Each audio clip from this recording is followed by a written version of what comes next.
조선 팔도에서 기계 높기로 소문난 박진사의 저택. 수많은 종들이 개미떼처럼 움직이며 가문의 영화를 받들고 있었습니다.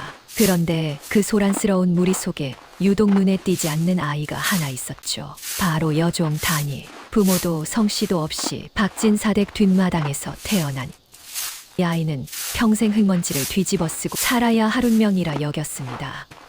자신의 눈 속에 봉황이 깃들어 있다는 사실은 꿈에도 모른 채 말입니다. 단이는 날마다 새벽부터 밤늦도록 일했습니다. 마당을 쓸고 물을 깃고 빨래를 하고 부엌일을 거들었죠. 다른 종들도 그녀를 천하게 여겼습니다. 부모 없는 아이, 누가 낳았는지도 모르는 아이라며 업신여겼습니다. 하지만 단이에게는 남다른 점이 있었습니다. 아무리 힘든 일을 해도 불평하지 않았고 아픈 종들을 돌보며 자신의 밥을 나눠주곤 했죠. 그녀의 맑은 눈빛에는 신분을 초월한 어떤 고귀함이 깃들어 있었습니다. 그러던 어느 화창한 봄날이었습니다. 당대 최고의 관상가로 칭송받던 허초씨가 박진사의 초대를 받아 대문을 들어섰죠. 진사는 자신의 금쪽 같은 딸 채령을 왕으로 만들기 위해 그녀의 관상을 보려 했던 겁니다. 허초씨, 과인의 딸 채령이가 왕후가 될 관상인지 살펴주시오.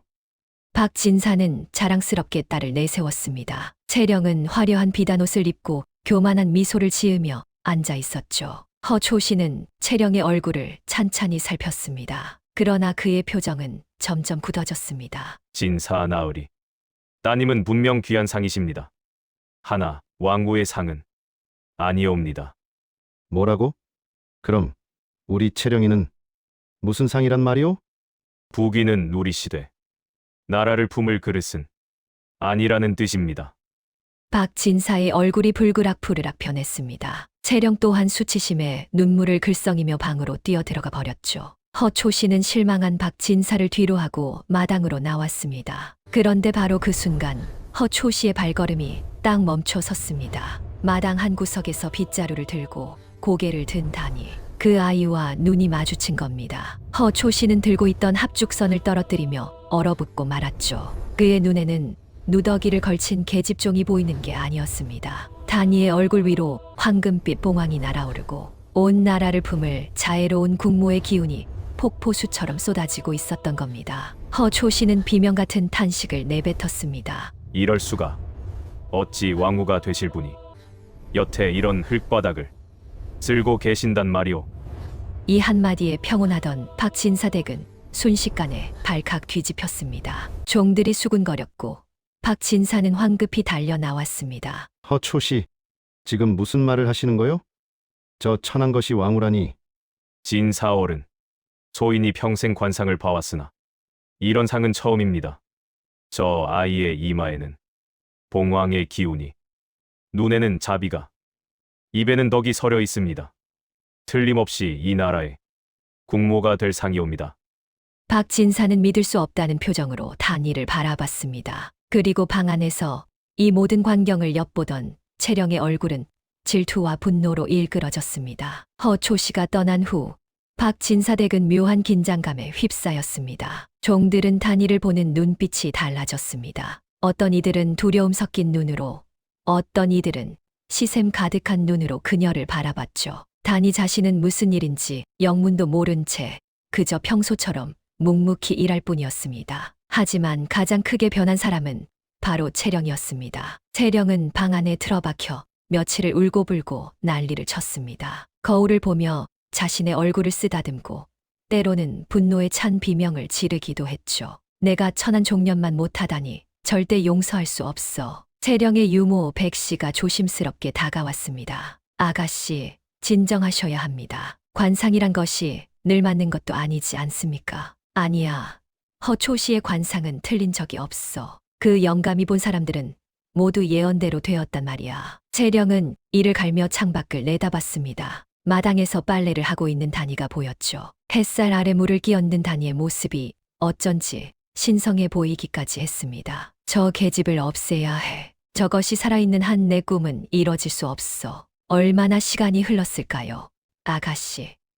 유모, 내게 좋은 꾀가 있느냐? 백씨는 잠시 망설이다가 낮은 목소리로 속삭였습니다. 아가씨의 은비녀 하나가 없어졌다고 하시지요. 그리고 그것이 다니의 방에서 나왔다고 하시면 채령의 눈이 번뜩 빛났습니다. 그래, 바로 그거야. 며칠 후 박진사 댁에 큰 소동이 벌어졌습니다. 채령이 비명을 지르며 울부짖었습니다. 아버지, 제 은비녀가 없어졌어요. 돌아가신 어머니께서 물려주신 그 비녀가요. 박진사가 화들짝 놀라 달려왔습니다. 뭐, 내 어미의 유품이 없어졌다고? 네, 아버지. 분명 어젯밤까지 제 방에 있었는데 오늘 아침에 사라졌어요. 박진사는 즉시 집안을 뒤지라 명했습니다. 종들이 집 안 곳곳을 뒤졌지만 비녀는 나오지 않았습니다. 그때 백씨가 다니의 작은 방에서 뭔가를 들고 나왔습니다. 진사 어른, 이것을 보십시오. 백씨의 손에는 채령의 은비녀가 들려 있었습니다. 모두가 경악했습니다. 다니, 내가 감히 주인님의 물건을 훔쳤단 말이냐? 박진사가 노호했습니다. 다니는 어안이 벙벙한 표정으로 고개를 저었습니다. 아닙니다. 나으리, 소녀는 그런 적이 없습니다. 그 비녀가 어찌 제 방에 이 뻔뻔한 것, 증거가 여기 있는데도 발뺌을 하느냐? 채령이 울먹이며 소리쳤습니다. 아버지, 제가 알았어요. 저 계집이 관상 좋다는 소리 듣더니 주제를 모르고 주인 행세를 하려고 그런 거예요. 이 천한 것이 감히. 박진사는 매를 들라 명했습니다. 아무리 다니가 억울함을 호소해도 소용없었습니다. 증거는 명백했고 무엇보다 박진사는 다니가 왕후가 될 거라는 예언이 못마땅했던 겁니다. 다니는 마당 한가운데 끌려 나왔습니다. 매질이 시작되었습니다. 10, 20, 30, 채찍이 내리칠 때마다 다니의 등에서 피가 흘렀습니다. 하지만 다니는 비명조차 제대로 지르지 못했습니다. 억울함과 고통이 목을 짓눌렀죠. 40, 50, 다니의 의식이 흐려져 갔습니다. 그때 채령이 아버지에게 다가가 속삭였습니다. 아버지, 저 계집을 집에 두면 언젠가 화근이 될 것입니다. 차라리. 박진사는 잠시 망설이다가 고개를 끄덕였습니다. 좋다. 오늘 밤 깊은 산속에 내다 버려라. 다시는 이 집에 발붙이지 못하게. 해가 지고 칠흑 같은 어둠이 내렸습니다. 다니는 피투성이가 된 채 종들에게 끌려 깊은 산속으로 향했습니다. 그녀를 버린 곳은 사람의 발길이 닿지 않는 깊은 골짜기였습니다. 여기서 죽든 살든 내 팔자다. 종들이 다니를 내동댕이 치고 떠났습니다. 다니는 차가운 땅바닥에 쓰러진 채 눈물을 흘렸습니다. 아픈 것보다 억울함이 더 컸습니다. 자신은 아무 잘못도 하지 않았는데 이대로 죽는 건가? 다니는 흐려지는 의식 속에서 별빛을 바라봤습니다. 그 별들이 점점 멀어져 갔습니다. 다니는 희미한 신음소리에 정신을 차렸습니다. 처음엔 짐승의 소리인 줄 알았죠. 하지만 귀를 기울이자 그것은 분명 사람의 목소리였습니다. 누군가 다쳤나? 다니는 온몸이 비명을 지르는 고통 속에서도 몸을 일으켰습니다. 신음소리가 나는 쪽으로 비틀거리며 걸어갔죠. 달빛이 희미하게 비추는 숲속. 그곳에 한 젊은 선비가 쓰러져 있었습니다. 그의 옷은 피로 물들어 있었고 옆구리에는 칼에 베인 깊은 상처가 있었습니다. 다니가 다가가 선비를 흔들었습니다. 선비는 가까스로 눈을 떴습니다. 누구시오? 정신을 차리셔야 합니다. 이 상처를 그냥 두면 위험합니다. 다니는 자신도 온몸이 성한 곳이 없었지만 그보다 눈앞의 선비가 더 급해 보였습니다. 그녀는 주저없이 자신의 치맛단을 찢기 시작했습니다. 선비는 혼미한 정신 속에서도 놀라움을 감추지 못했습니다. 아니 돼요. 아가씨도 다치셨는데 괜찮습니다. 제 상처는 겉으로 난 것이지만 선비님 상처는 깊습니다. 다니는 찢은 천으로 선비의 상처를 정성껏 묶었습니다. 피가 많이 흘렀지만 다행히 급소는 피해 간 듯했습니다. 그녀는 근처에서 지혈에 좋은 약초를 찾아 상처에 올려놓았죠. 선비님, 어찌 이런 깊은 산 중에 혼자 계십니까? 도적이라도 만나신 겁니까? 선비는 대답 대신 쓴 웃음을 지었습니다. 도적이 아니라 자객이었지만 그 사실을 말할 순 없었습니다. 이 젊은 선비는 다름 아닌 세자 이선이었습니다. 이선은 궁궐의 높은 담 안에만 갇혀 살았습니다. 신하들이 올리는 장계로만 백성들의 삶을 알았죠. 그것이 답답했던 그는 신분을 숨기고 몰래 궁을 빠져나와 백성들 사이를 거닐곤 했습니다. 그런데 오늘 그의 미행을 눈치챈 누군가가 자객을 보낸 겁니다. 아마도 그의 자리를 노리는 대신들의 소행이었죠. 간신히 자객들을 따돌리고 이 깊은 산까지 도망쳤지만 상처가 깊어 더 이상 움직일 수가 없었습니다. 아가씨는 어찌 이런 곳에 계시오? 그 등의 상처는? 이선이 조심스럽게 물었습니다. 단이는 잠시 망설이다가 담담하게 대답했습니다. 저는 누명을 쓰고 이곳에 버려진 천한종입니다. 천한종이라니. 이선은 단이를 다시 바라봤습니다. 누더기 같은 옷, 피로 얼룩진 등 더러운 얼굴. 하지만 그 눈빛만은 어떤 양반가 규수보다 맑고 고결했습니다. 누명을 쓰셨다고 하셨소. 예. 하지만 이제 그런 건 중요하지 않습니다. 제가 살든 죽든 하늘의 뜻이겠지요. 단이는 쓸쓸하게 웃었습니다. 하지만 그 웃음 속에는 원망이나 한탄이 없었습니다. 그저 담담한 체념만이 있었죠. 이선은 깊은 감동을 받았습니다. 자신의 목숨도 위태로운 상황에서 낯선 사람을 돌보는 이 여인, 신분이 천하다며 스스로를 낮추지만 그 마음만큼은 누구보다 높은 이 여인. 아가씨, 성함이 어찌 되시오? 단이. 그냥 단이라고 부릅니다. 성도 없습니다. 단이. 나는. 이선이 자신의 신분을 밝히려다 말을 멈췄습니다. 지금 이 순간만큼은 그저 한 명의 선비로, 한 명의 사람으로 이 여인과 마주하고 싶었습니다. 나는 이선이라 하오. 이선. 선비님. 단이는 나무잎을 주워 모아 작은 불을 피웠습니다. 추운 밤이었고 선비의 몸이 차가워지면 안 됐으니까요. 단이 아가씨, 아가씨는 어찌 그리 선한 마음을 가지셨소. 자신을 버린 주인을 원망하지도 않고 낯선 이를 이토록 돌보시다니. 단이는 불을 바라보며 조용히 대답했습니다. 원망한들 무엇이 바뀌겠습니까? 저는 그저 누군가 아파하는 걸 보면 그냥 지나칠 수가 없습니다. 제가 천하게 태어나 많은 아픔을 겪었기에 남의 아픔이 더 잘 보이는 것 같습니다. 이선은 그 순간 전율했습니다. 이것이었습니다. 그가 평생 찾아 헤맨 것이. 권력도 재물도 아름다운 외모도 아닌 바로 이 진심 어린 자비와 연민이었습니다. 이 여인이야말로 이 나라를 품을 수 있는 사람이다. 이선은 혼미해지는 의식 속에서 단이의 얼굴을 바라봤습니다. 달빛 아래 그녀의 얼굴이 마치 보살처럼 빛나 보였습니다. 단이 씨, 나는 반드시. 이선은 무언가를 말하려다 기력이 다해 의식을 잃었습니다. 단이는 밤새 선비 곁을 지켰습니다. 불이 꺼지지 않도록 나뭇가지를 더하고 선비의 이마가 뜨거워지면 냇물에 적신 천으로 식혀주었죠. 똥이 트기 시작했습니다. 선비의 얼굴에 약간의 혈색이 돌아왔습니다. 단이는 안도의 한숨을 내쉬었습니다. 다행이다. 살아나실 것 같다. 그때였습니다. 멀리서 말발굽 소리와 사람들의 목소리가 들려왔습니다. 저쪽이다. 세자 저하를 찾아라. 세자 저하께서 이 근처에 계실 것이다. 단이는 깜짝 놀랐습니다. 세자, 이 선비님이. 세자라니? 무사들이 숲속으로 몰려들었습니다. 세자 저하, 세자 저하. 그들은 이선을 발견하고는 급히 달려왔습니다. 그리고 단이를 보고는 칼을 뽑아 들었습니다. 저 계집이 세자 저하를 습격한 것이 아니냐? 이선이 가까스로 손을 들어 제지했습니다. 이 여인은 내 목숨을 구한 은인이다. 함부로 대하지 마라. 무사들은 어리둥절한 표정으로 물러섰습니다. 이선은 단이를 바라보며 힘겹게 말했습니다. 단이, 아가씨, 나는 사실 세자 저하. 단이는 공손히 고개를 숙였습니다. 그녀의 마음은 복잡했습니다. 자신이 구한 이가 세자였다니. 하지만 동시에 묘한 운명을 느꼈습니다. 저를 구해주신 은혜 평생 잊지 않겠소. 이선이 진심 어린 눈으로 말했습니다. 하지만 무사들이 급히 그를 부축해 일으켰습니다. 저하, 빨리 궁으로 돌아가셔야 합니다. 대전 마마께서 크게 노하고 계십니다. 단이는 그들이 이선을 데리고 떠나는 모습을 지켜봤습니다. 이선은 계속해서 뒤를 돌아봤지만 무사들에 둘러싸여 결국 시야에서 사라졌습니다. 단이는 홀로 남겨졌습니다.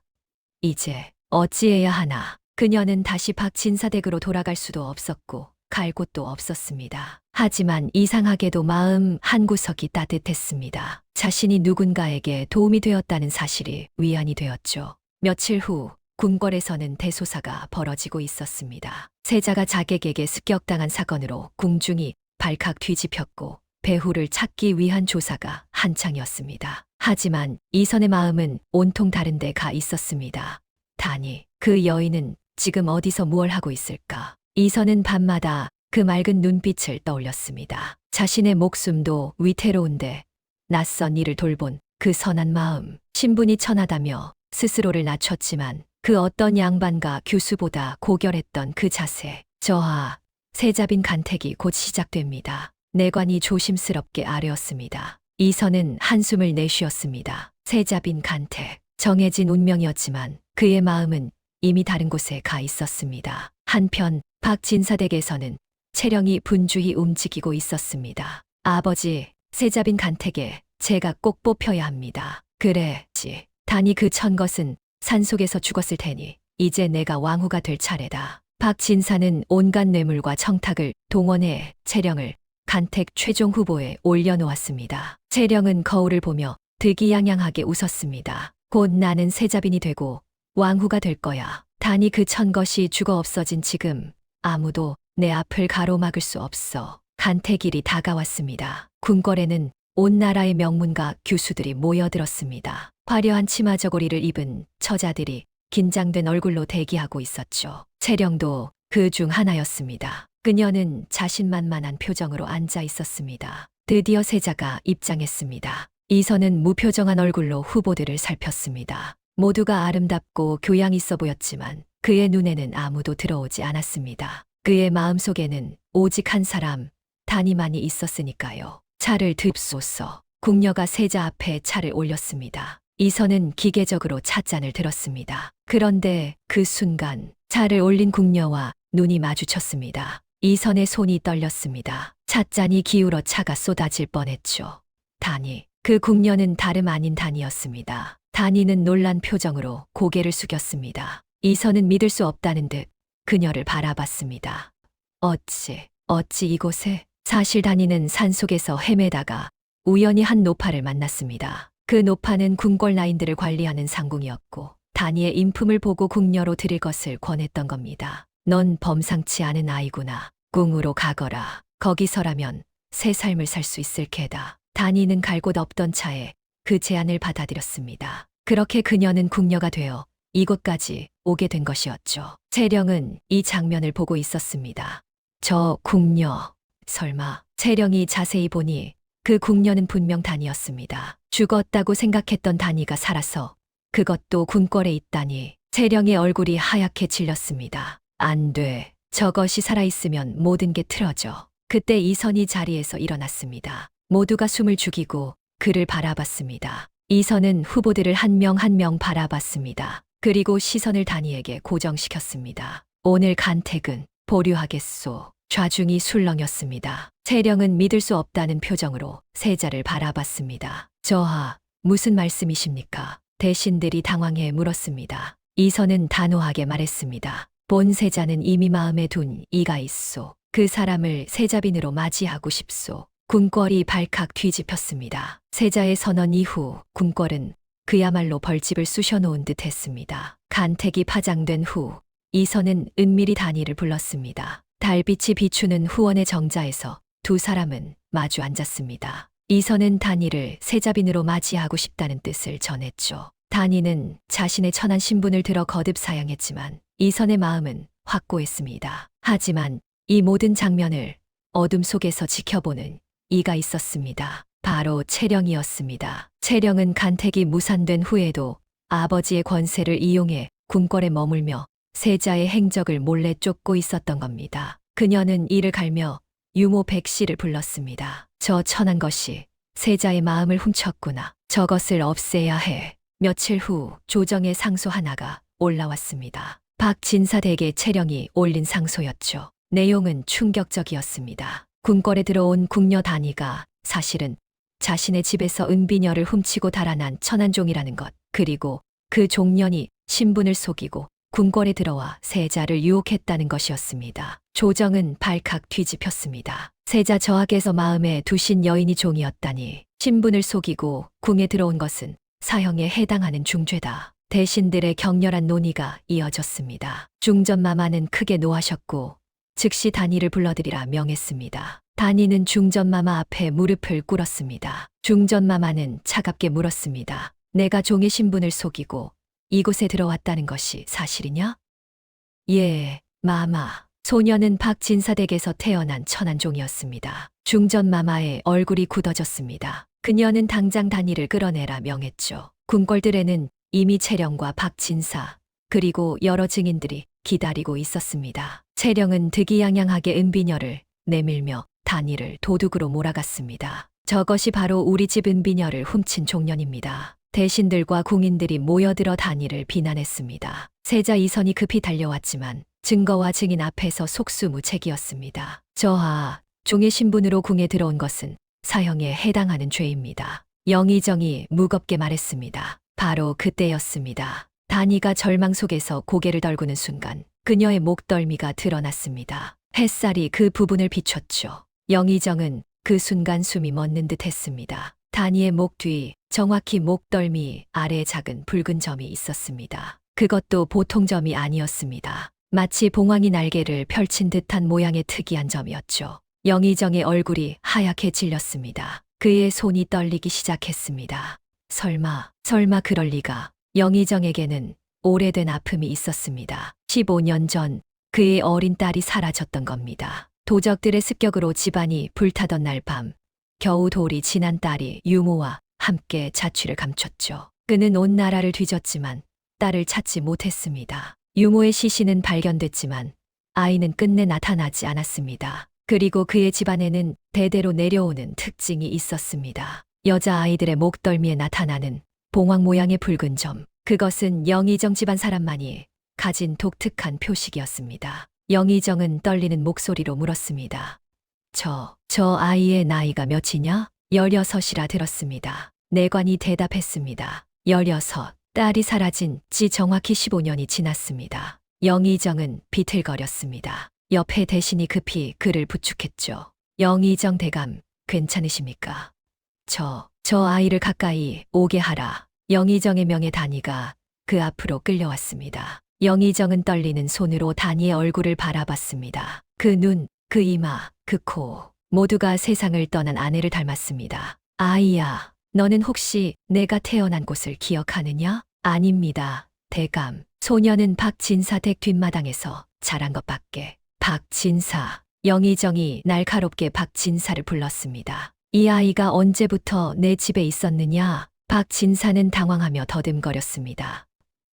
그것이 15년 전쯤 됐을 겁니다. 정확히는 15년 전이라. 영의정의 목소리가 떨렸습니다. 모든 것이 맞아떨어졌습니다. 시기도, 나이도, 그리고 무엇보다 그 목덜미의 점까지. 하지만 영의정은 아직 확신할 수 없었습니다. 더 확실한 증거가 필요했습니다. 일단 이 아이를 의금부에 가두지 마라. 내 저택에 머물게 하라. 대감, 무슨 말씀이십니까? 저것은 종의 신분으로. 채령이 항의했지만 영의정의 눈빛이 너무나 엄중해 말을 멈췄습니다. 이 일은 내가 직접 조사하겠다. 그 전까지 아무도 이 아이를 건드리지 마라. 영의정의 권위 앞에 아무도 감히 반대하지 못했습니다. 단이는 영문도 모른 채 영의정 저택으로 옮겨졌습니다. 채령은 분노로 떨었지만 어쩔 도리가 없었죠. 영의정은 그날 밤 15년 전의 기록들을 다시 꺼내 들었습니다. 그리고 당시 살아남은 하인들을 모두 불러 모았습니다. 진실을 밝혀야 했습니다. 저 아이가 정말 자신의 잃어버린 딸인지.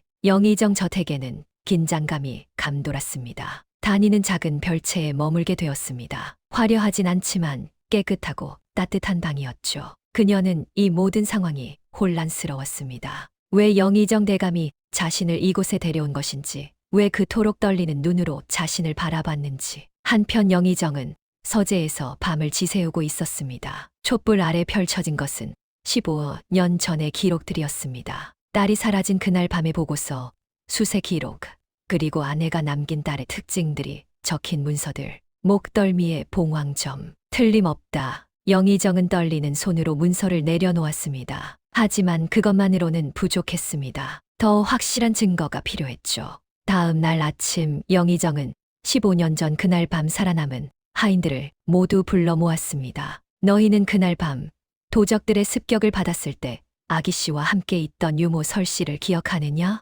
예, 대감. 설 유모는 아기 씨를 안고 뒷문으로 도망쳤습니다. 그 후 유모의 시신은 발견됐지만 아기 씨는 찾지 못했지. 혹시 그때 이상한 점을 목격한 자가 있느냐? 한 늙은 하인이 조심스럽게 나섰습니다. 대감 소인이 그날 밤 이상한 것을 봤습니다. 말해보거라. 유모의 시신이 발견된 곳에서 멀지 않은 곳에 박진사댁 마구간지기가 있었습니다. 그자는 황급히 어딘가로 가고 있었는데 품에 무언가를 안고 있었습니다. 영의정의 눈이 번뜩였습니다. 그것이 악이었을 가능성이 있다는 것이냐? 확실하진 않으나 그 시각, 그 장소에 박진사댁 사람이 있었다는 것은 이상했습니다. 영의정은 즉시 박진사를 소환했습니다. 박진사는 불안한 얼굴로 영의정 저택에 도착했습니다. 영의정의 눈빛이 예사롭지 않았으니까요. 박진사, 15년 전 그대 댁에 단이라는 아이가 생겼다고 했지. 예, 그렇습니다. 누가 그 아이를 데려왔느냐? 박진사는 식은땀을 흘리며 대답했습니다. 그것이 당시 마구간을 관리하던 종이 주워왔다고 했습니다. 주워왔다고? 어디서? 들판에서 버려진 아이를 발견했다고. 영의정은 책상을 탁 쳤습니다. 거짓말. 그날 밤은 내 저택이 습격당한 날이다. 그 근처에서 내 종이 목격됐다. 박진사는 얼굴이 하얗게 질렸습니다. 대감 소인은 정말 몰랐습니다. 그 종이 그저 버려진 아이를 주워왔다고 해서 그 종을 당장 데려오너라. 하지만 그 종은 이미 오래전에 세상을 떠난 상태였습니다. 진실을 밝힐 유일한 증인이 사라진 것이었죠. 영의정은 깊은 한숨을 내쉬었습니다. 정황은 모두 맞아떨어지지만 결정적 증거가 부족했습니다. 그날 저녁 영의정은 단이를 불렀습니다. 촛불이 켜진 방에서 두 사람이 마주 앉았습니다. 영의정은 한참 동안 단이를 바라봤습니다. 아이야, 너는 정말 아무것도 기억나지 않느냐? 내가 박진사 댁에 오기 전의 일을. 단이는 고개를 저었습니다. 죄송합니다, 대감. 소녀는 정말 아무것도. 다만 가끔 꿈을 꿉니다. 따뜻한 품, 자장가를 불러주는 목소리, 그리고 불타는 집. 영의정의 가슴이 철렁 내려앉았습니다. 그것은 기억이었습니다. 어린아이의 희미한 기억이. 그 자장가, 어떤 노래였느냐? 단이는 떨리는 목소리로 흥얼거렸습니다. 동짓달 기나긴 밤을. 한 허리를 베어내어. 영의정은 눈물을 참을 수 없었습니다. 그것은 아내가 늘 딸에게 불러주던 노래였습니다. 세상 어느 유모도 모르는, 오직 아내만이 부르던 자장가였죠. 아이야. 영의정은 떨리는 손으로 단이의 손을 잡았습니다.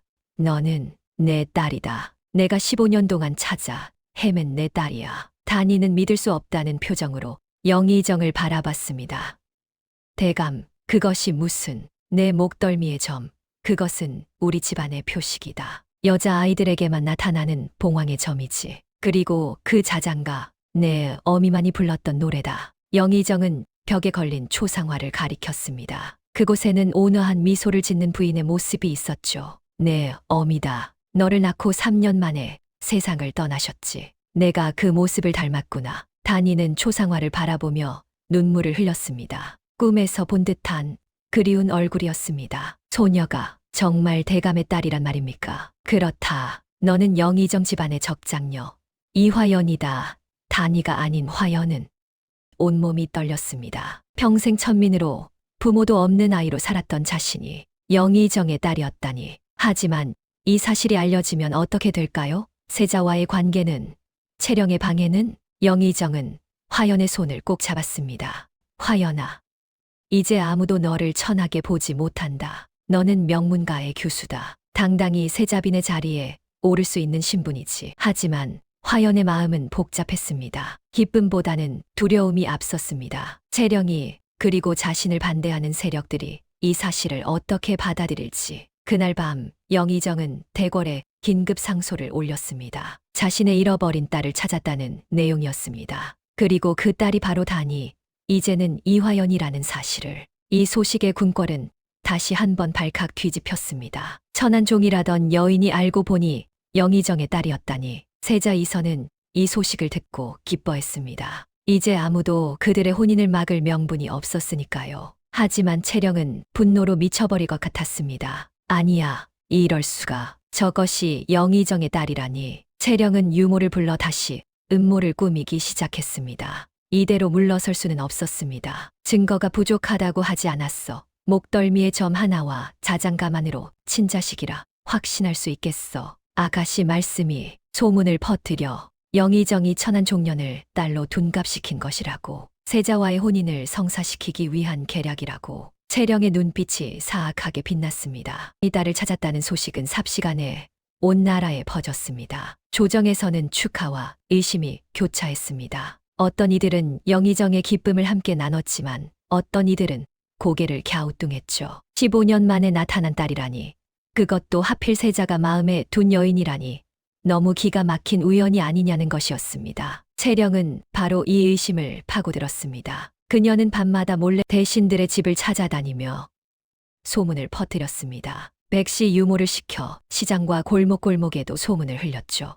영의정이 천안 종년을 딸로 만들어 세자빈 자리에 앉히려 한데 목덜미의 점이라는 게 그리 희귀한 것도 아니지 않나. 자장가 하나 불렀다고 친자식이라니 말이 되나. 소문은 들불처럼 번졌습니다. 시장 안악내들도 양반 사대부들도 수군거렸습니다. 조정 대신들 중에서도 의혹의 목소리가 커졌죠. 영의정, 증거가 너무 박약하지 않소. 그저 점 하나와 노래 하나로 친자식이라 할 수 있겠소. 혹여 세자 저하와의 혼사를 위해 꾸민 일은 아니겠소. 영의정은 억울했지만 더 확실한 증거를 제시할 수 없었습니다. 15년 전의 일을 증명할 방법이 마땅치 않았으니까요. 중전마마께서도 이 문제를 심각하게 여기셨습니다. 영의정, 진정 그 아이가 대감의 친자식이 확실하오? 그렇습니다. 마마, 소씨는 확신합니다. 하나 조정의 의혹이 크오. 이대로 세자빈 간택을 진행하기는 어려울 듯하오. 중전마마의 말에 영의정은 고개를 떨구었습니다. 채령은 이것만으로는 부족하다고 생각했습니다. 더 결정적인 한 방이 필요했죠. 유모, 화연이를 완전히 무너뜨릴 방법을 찾아야 해. 하지만 아가씨, 이제 영의정 댁에 있는 그 아이를 어찌. 방법은 있어. 저것이 정말 영의정의 딸이 아니라는 것을 증명하면 되는 거야. 채령은 음흉한 미소를 지었습니다. 며칠 후 채령은 의원 한 명을 매수했습니다. 그는 궁중의원으로 왕실의 의료를 담당하는 자였죠. 당신이 할 일은 간단하오. 혈류 관계를 확인하는 검사를 하되 결과를 조작하는 거요. 하지만 그것은 큰 죄입니다. 걱정 마시오. 이 은자가 있으면 당신은 평생 부귀 영화를 누릴 수 있소. 의원은 잠시 망설이다가 은자 보따리를 받아들었습니다. 채령은 조정에 상소를 올렸습니다. 혈류 관계를 정확히 확인하기 위해 의학적 검증을 해야 한다는 내용이었죠. 많은 대신들이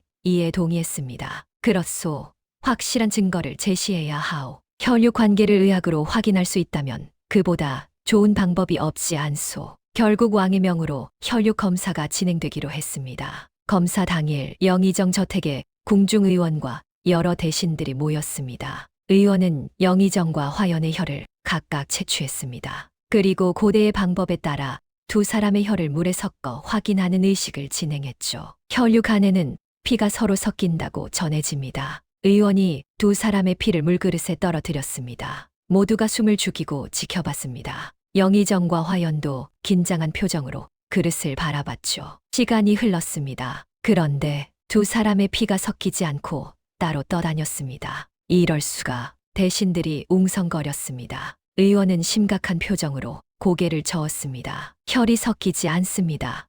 이는 혈류 관계가 아니라는 뜻입니다. 영의정은 믿을 수 없다는 표정이었습니다. 아니다.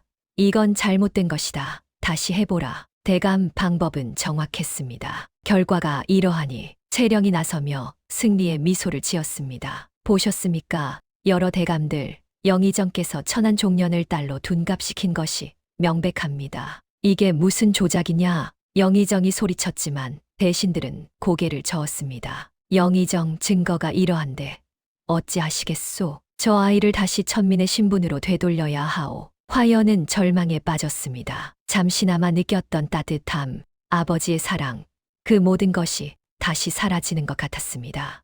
대감, 소녀는 아니다. 화연아, 너는 내 딸이다. 이건 분명 누군가의 조작이야. 바로 그때 대문이 벌컥 열리며 세자 이선이 들어왔습니다. 무슨 일이냐? 화연에게 무슨 일이 일어난 것이냐? 저하, 혈류 검사 결과 저 여인은 영의정의 딸이 아닌 것으로. 이선은 그 말을 듣고 분노에 떨었습니다. 검사, 누가 감히 이런 검사를 명했느냐? 저하, 대전마마의 명이었습니다. 이선은 주먹을 불끈 쥐었습니다. 그는 화연을 바라봤습니다. 그녀의 눈에는 눈물이 가득했죠. 화연, 믿으시오. 내가 반드시 진실을 밝혀내겠소.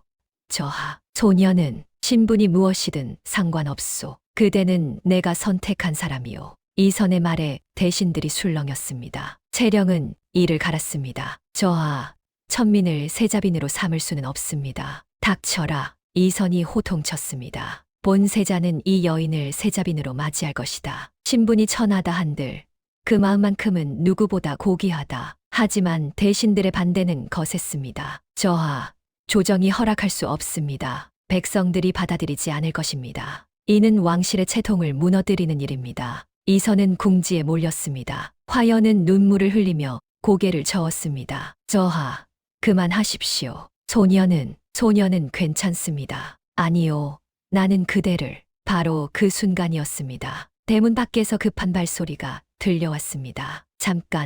잠깐만 기다리시오. 한 늙은 승려가 헐레벌떡 뛰어 들어왔습니다. 그의 뒤에는 허초씨가 따라오고 있었죠.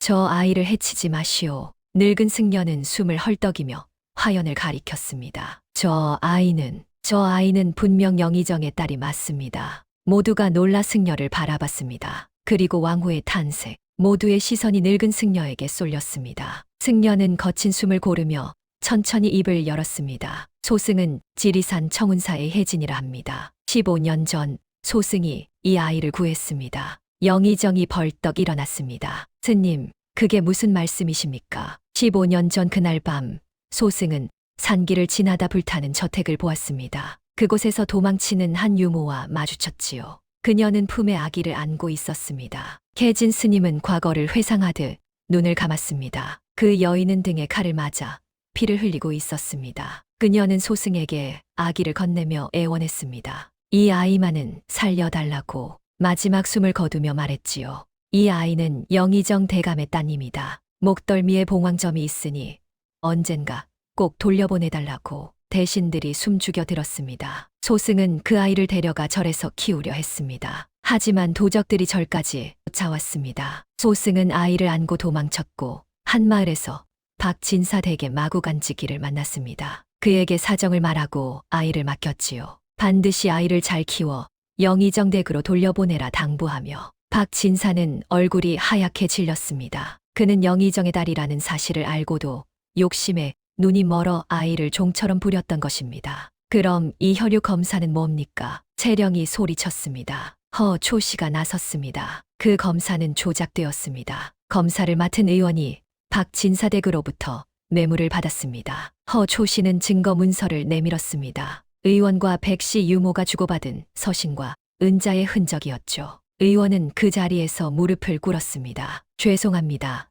소인이 잘못했습니다. 채령은 비틀거렸습니다. 모든 계략이 무너지는 순간이었습니다. 영의정은 혜진 스님 앞에 무릎을 꿇었습니다. 스님, 제 딸을 살려주신 은혜 평생 잊지 않겠습니다. 그리고 화연을 끌어안았습니다. 화연아, 화연은 아버지의 품에서 평생 갈망했던 따뜻함을 느끼며 눈물을 쏟았습니다. 대신들은 모두 고개를 숙였습니다. 영의정, 의심해서 죄송하였습니다. 세자 이선이 화연에게 다가와 손을 내밀었습니다. 화연, 이제 당당히 내 곁에 서주시겠소. 화연은 고개를 들어 이선을 바라보며 조용히 고개를 끄덕였습니다. 채령과 박진사, 그리고 매수된 의원은 모두 잡혀가 엄한 처벌을 받았습니다. 계절이 바뀌어 봄이 왔습니다. 궁궐에서는 성대한 혼례식이 거행되었습니다. 이화연이 조선의 세자빈으로 책봉된 것입니다. 온 나라 백성들이 축하했고 특히 가난한 이들은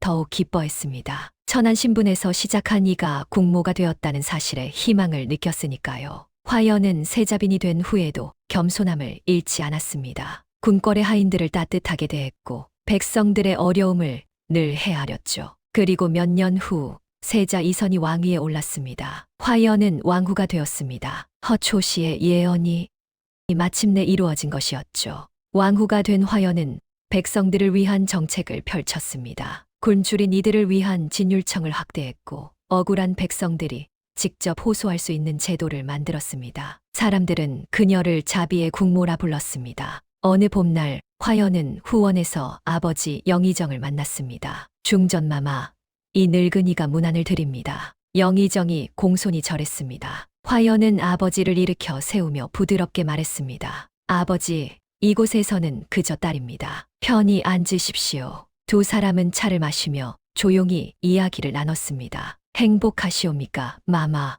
예, 아버지. 그 시절에 고생이 있었기에 지금의 제가 있습니다. 멀리서 왕이 된 이선이 따뜻한 미소로 걸어오고 있었습니다. 화연은 일어나 남편을 맞이했습니다. 그녀의 얼굴에는 평온한 미소가 가득했습니다. 진정한 왕후의 관상은 화려한 옷이나 높은 신분이 아니었습니다. 어려운 이들을 향한 따뜻한 마음, 그 선함이 만들어낸 빛이었습니다. 그리고 그 빛은 온 나라를 환하게 비추었습니다.